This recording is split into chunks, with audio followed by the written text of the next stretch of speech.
গন্ধটা তো একদম বিয়ে বাড়ির মতো হয়েছে।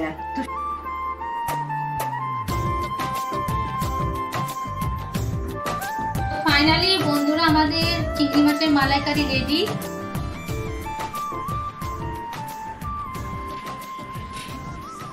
দেখো কি সুন্দর কালার এসছে। তুমি তো একদম ফাটিয়ে দিয়েছো, এত সুন্দর করেছো।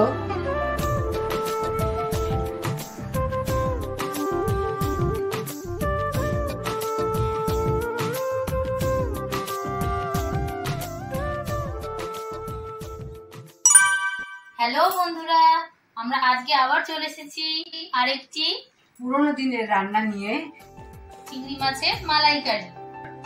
এই রান্নাটাও আমার শাশুড়ি মার কাছ থেকেই শেখা। এই রান্নাটা আজকে আমি করছি না, করছে আমার বোন। তো চলো দেখে নিই রান্নাটা কিভাবে করতে হয়। আগে দেখে নি কি কি উপকরণ লাগছে চিংড়ি মাছের মালাইকারি। লাগছে চিংড়ি মাছ, যেটা বাঙালির ইমোশন।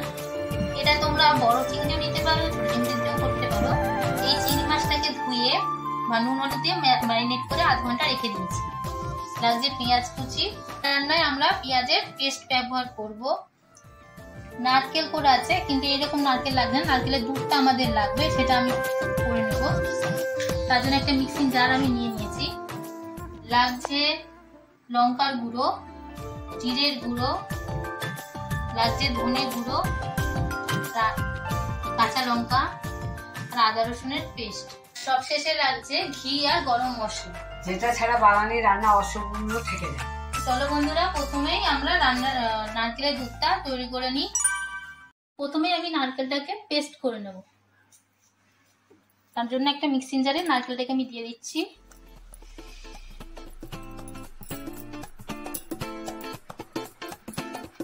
জল দিয়ে দেবো একটুখানি, সামান্য একটু জল দিয়ে দেবো।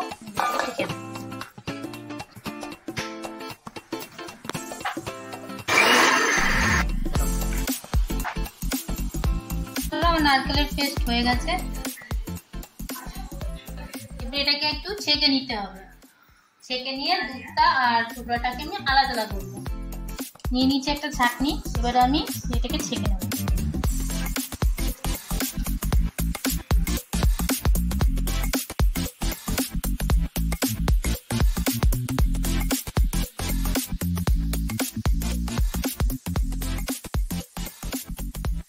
এভাবে আমরা কিছুক্ষণ নারকেলটাকে এভাবে রেখে দেবো, যাতে দুধটা সবটা বেরিয়ে যায়।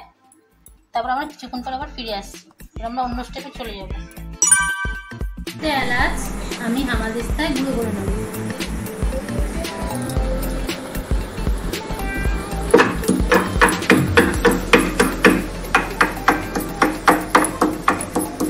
এলাচ ফাটানো আমি মিক্সিং জারে দিয়ে দিলাম। দিয়ে দেবো কিছুটা পেঁয়াজ কুচি,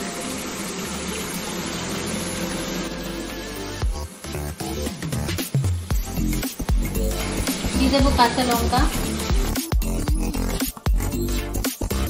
এর একটা ফাইন পেস্ট আমি করে নিচ্ছি।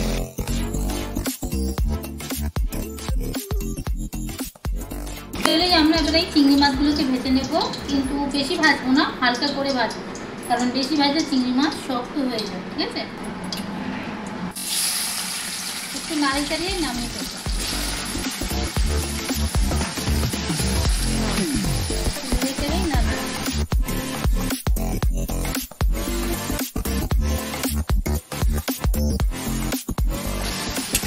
কি করে বুঝবে যে মাছগুলো ভাজা হয়ে যাচ্ছে? ভাজা হয়ে গেছে যখন দেখবে মাছগুলো ফুটিয়ে আসছে, তাহলে বুঝবে যে মাছগুলো ভাজা হয়ে গেছে। ধরো মাছগুলো আমার ফুটিয়ে এসছে, তার মানে আমার মাছ ভাজা হয়ে গেছে। এবার আমি মাছটাকে তুলে নেব।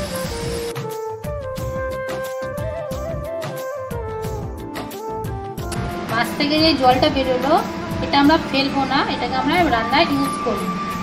আদা একটা পাত্রে ঢেলে সরিয়ে রাখছি।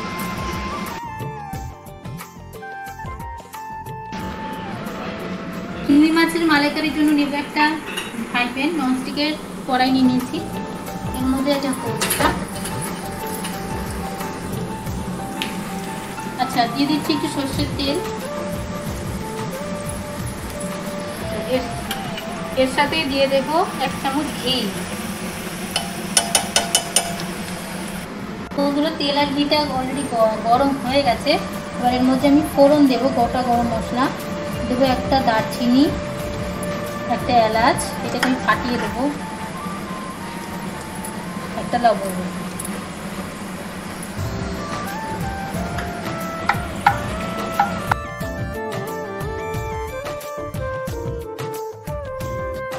আদা রসুন পেঁয়াজের যে পেস্টটা ছিল, একটা চিংড়ি মাছের মাথাও আমি এর মধ্যে দিয়ে নিয়েছি টেস্টটাকে আরও স্পেশাল করার জন্য, ভালো চানবাড়ি স্বাদ আনার জন্য। এটাকে আমি এর মধ্যে দিয়ে দেবো।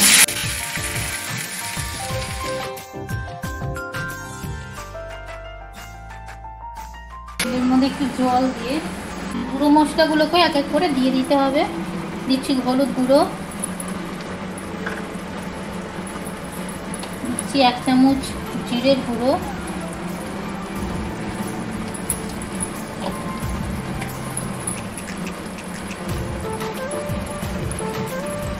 দিচ্ছি 1 চামচ লঙ্কার গুঁড়ো,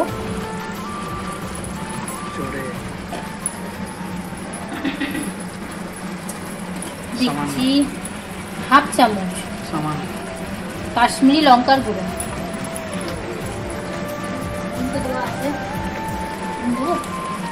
দিচ্ছি 1/2 চামচ ধনে গুঁড়ো,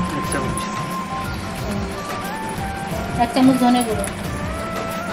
এবার সমস্ত মশলাটাকে ভালো করে মিশিয়ে নেব।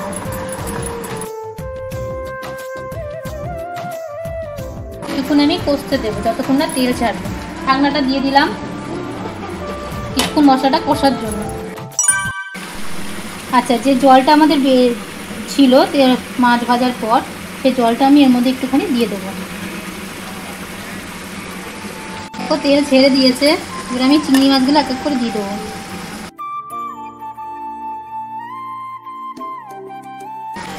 মাছগুলো দিয়েও এবার একটু ভালো করে কষিয়ে নেব। এটাকে ভালো করে একটু মিশিয়ে নেব।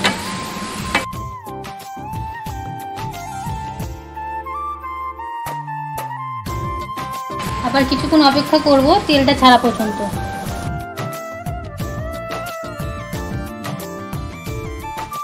দেখো বন্ধুরা, আমাদের তেল ছাড়া শুরু করে দিয়েছে। এবার আমি নারকেলের যে দুধটা বার করে রেখেছিলাম এটা ওর মধ্যে দিয়ে দেবো।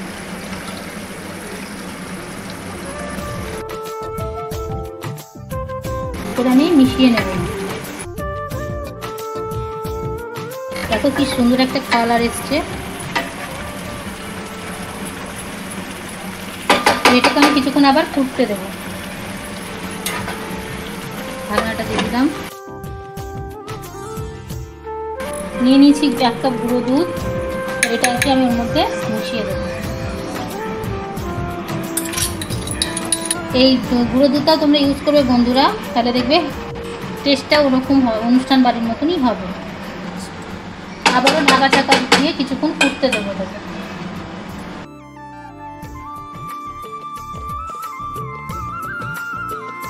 এই দেবো 1 চামচ চিনি, এটা তোমরা তোমাদের পরিমাণ মতন দেবে, কারণ আমরা এখানে নারকেল ব্যবহার করেছি সেটাও মিষ্টি, আমরা গুঁড়ো দুধ ইউজ করেছি সেটাও মিষ্টি, সেই জন্য আমরা 1 চামচ চিনি দিয়ে দিলাম।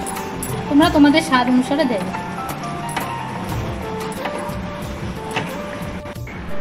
দেখো বন্ধুরা, আমরা একদম শেষ পর্যায়ে চলে এসেছি। বাঙালির হারিয়ে যাওয়া আরেকটি স্পেশাল রান্না চিংড়ি মাছের মালাইকারি আমাদের রেডি, প্রায় কমপ্লিট হয়ে গেছে। এবার এর মধ্যে আমি একটু ঘি আর গরম মশলা দিয়ে দেবো, তাহলে সম্পূর্ণ। কি সুন্দর গন্ধ বেরিয়েছে। ঘি দিয়ে দেবো,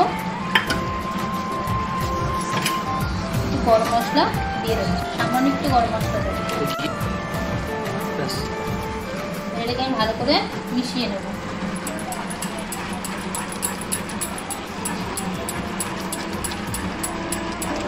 অবস্থা আমি এটাকে ঢাকনা চাপা দিয়ে গ্যাসের ফ্লেমটা বন্ধ করে আরো 5 মিনিট রেখে দেবো।